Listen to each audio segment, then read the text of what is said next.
Hey everybody, and welcome to Bible class. I'm excited to take another step with you in our study of the God-shaped obedience of faith. Paul's letters to the Romans and the Galatians. We spent a little bit of time talking about the power of the gospel in our first lesson. Let's read again from Romans chapter 1, verses 16 and 17, where the Apostle Paul says, I am not ashamed of the gospel, for it is the power of God for salvation.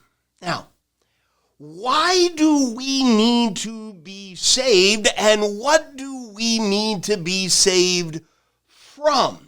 That's the topic of this particular session. Let's keep reading verse 16, where the gospel is described as the power of God for salvation to everyone who believes, to the Jew first and also to the Greek. For in it the righteousness of God is revealed from faith for faith, as it is written, the righteous shall live by faith.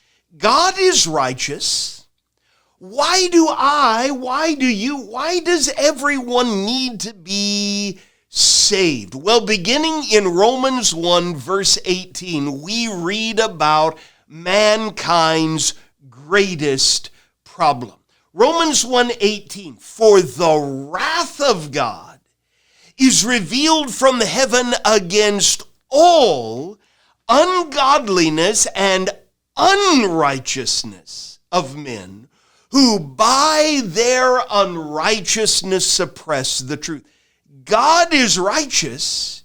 Here we are being described as unrighteous. What's the problem?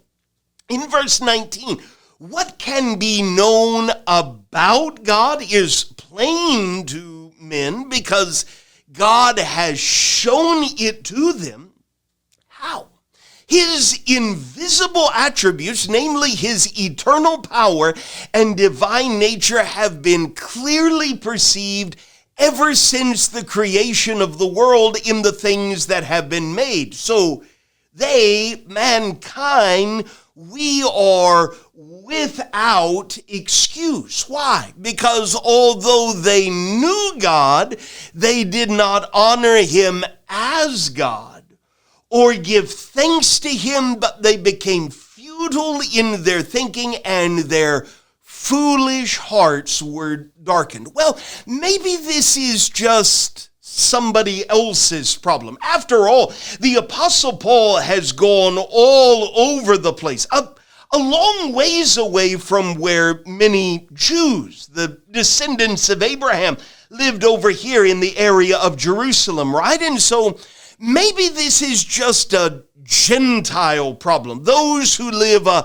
long ways away. And it is a problem among Gentiles. In Romans chapter 2 and verse 2, Paul says, we know that the judgment of God rightly falls on those who practice such things. As a class, you'll dig into those things in the latter part of Romans chapter 1 that many Gentiles had gotten tangled up in, and they weren't living righteous lives. But in Romans chapter 2 and verse 3, Paul begins to teach this is not just a problem among Gentiles. Listen, do you suppose, O man, you who judge those who practice such things and yet do them yourself, that you will escape the judgment of God? We heard in Romans 1:18, the wrath of God is revealed. It is revealed against whom? Well, it's revealed against Gentiles. But look down at Romans 2, verse 17. If you call yourself a Jew and rely on the law and boast in God and know his will, how did the Jews know God's will? Well, in the language of Romans 3, 3 and verse 2, the Jews were entrusted with the oracles of God. They had the law of Moses, right? They had the writings of the prophets. They had the Psalms of David, and there were times, yes, they approved what is excellent, and they were instructed from the law, and it was easy for many Jews to look at themselves as guides to blind Gentiles, a light to those who are in darkness. All around them were foolish people, and we know better. We can be instructors of the foolish, teachers of children. We have in the law the embodiment of knowledge and truth. Just one problem. You then who teach others, do you not teach yourself? While you preach against stealing, do you steal? You who say that one must not commit adultery, do you commit adultery? You who abhor idols, do you rob temples? You who boast in the law. Look, we have the law of Moses. But Jews were dishonoring God by breaking the law. For as it is written, the name of God is blasphemed, not just among the Gentiles, but it was blasphemed because of the way Jews were living. The wrath of God is revealed from heaven against all unrighteousness.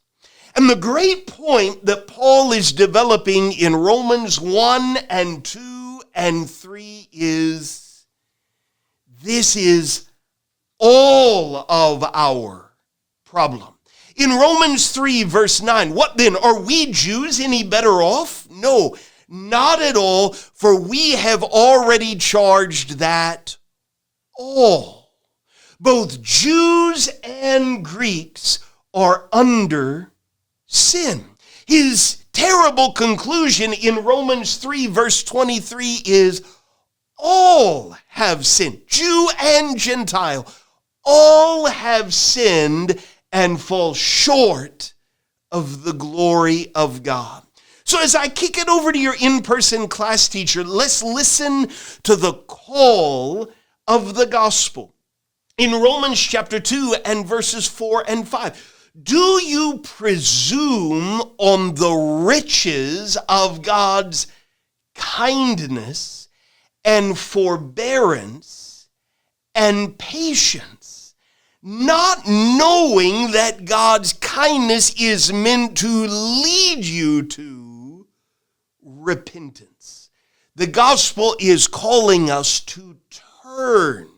Now, some have hard and impenitent hearts.